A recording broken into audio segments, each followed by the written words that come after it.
Hello and welcome to hypnoramblings.com, where we'll have a hypnotic ramble with you.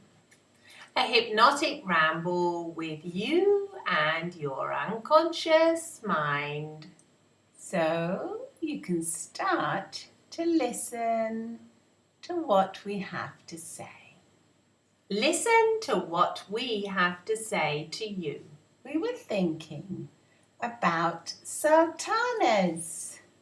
Yes, that's funny. We were thinking about sultanas. And these just happened to pop into mind, didn't they? They did, Yeah. because they had like an inspirational message on them. Yes. Which went something like this. Moods are contagious. Is yours worth catching? We thought that was interesting, didn't we? We did. We did, because, what kind of mood are you most often in?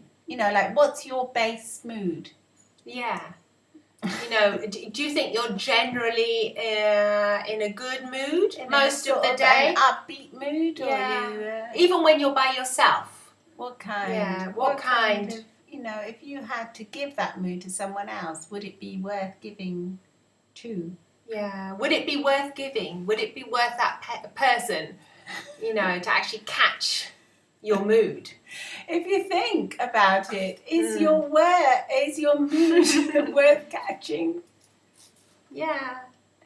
I think it really is food for thought, because a lot of us do go around in certain moods, and we often don't realize how catchy these moods can be.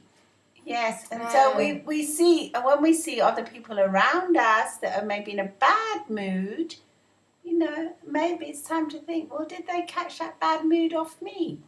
Yeah. Yeah, because that very often does happen. I mean, I notice that personally in my house. That happens if I do wake up in an extra good mood, which I now am capable of. Doing quite often. Quite often, yeah. That I would say that is my nearly every day good mood state. And I wake up in a good mood, and then I go and I maybe wake up my children, and they immediately go and access a good state too.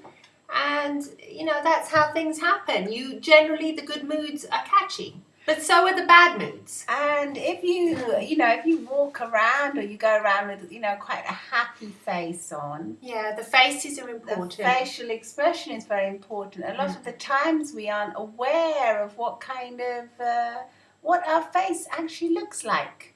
That's right. Yeah, we don't know what our face is doing. We're not aware of that. We're not consciously aware of it. So we might be speaking to someone with a bit of a grumpy face on, or a really sort of tense face. Tense face, yeah. And obviously that is going to be extremely catchy.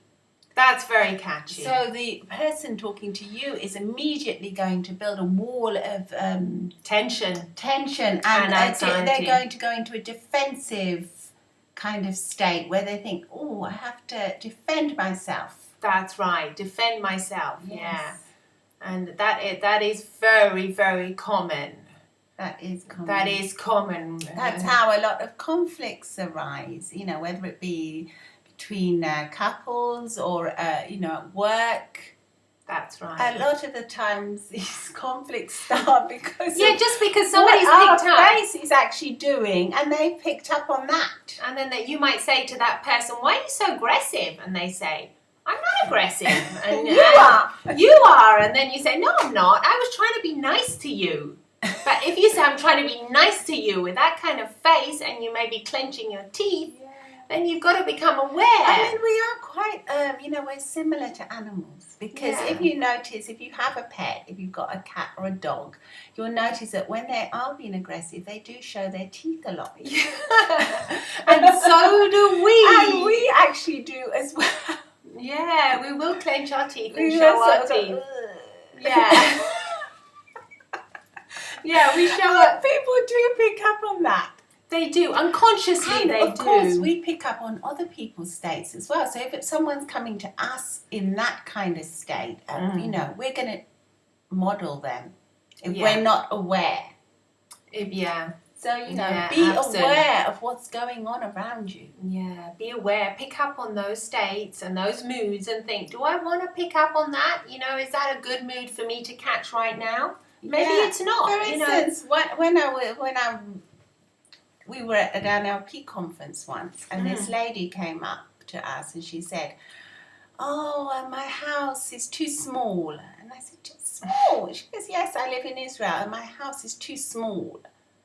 She goes, there's too many people in it. So I said, how many people are there in it? She goes, well, it's my 2 kids and my husband and I.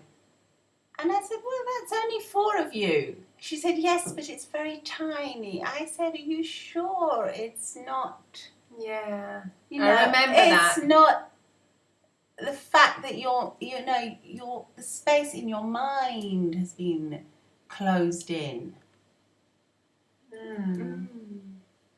And then I said, and she said, no, my kids are always so noisy. And I said, well, what about, what are you doing in the house when your kids are being noisy? She said, well, I usually end up shouting. Yeah, that's right. Because, I remember that. That's the only way I can keep them quiet, if I shout. Yeah.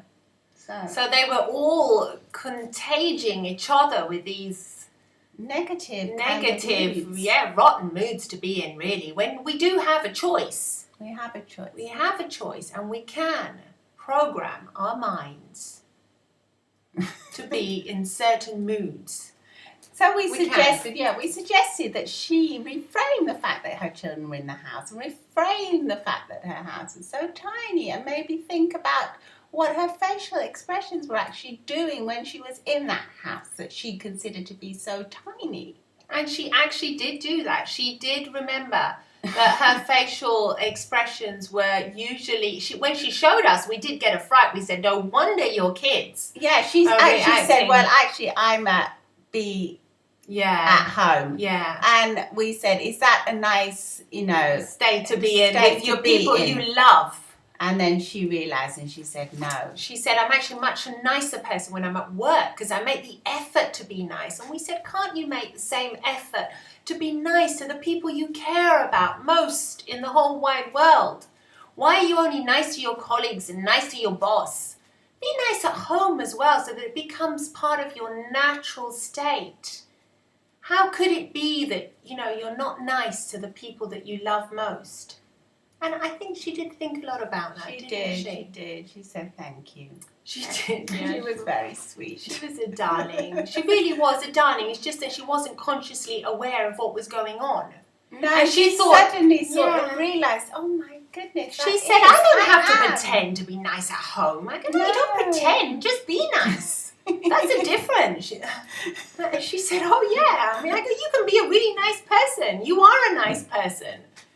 So that was it, I think. Yeah. So back to the sultanas. Yes. We do find that if you eat one sultana at a time, they do taste rather differently to eat if you eat less of them. Yeah, they do actually. They have a lovely taste when you just taste one. You can actually appreciate the sweetness of them. You can. They're a bit like nature sweeties. Nature sweeties, yes, that's what we like to call them. Just there.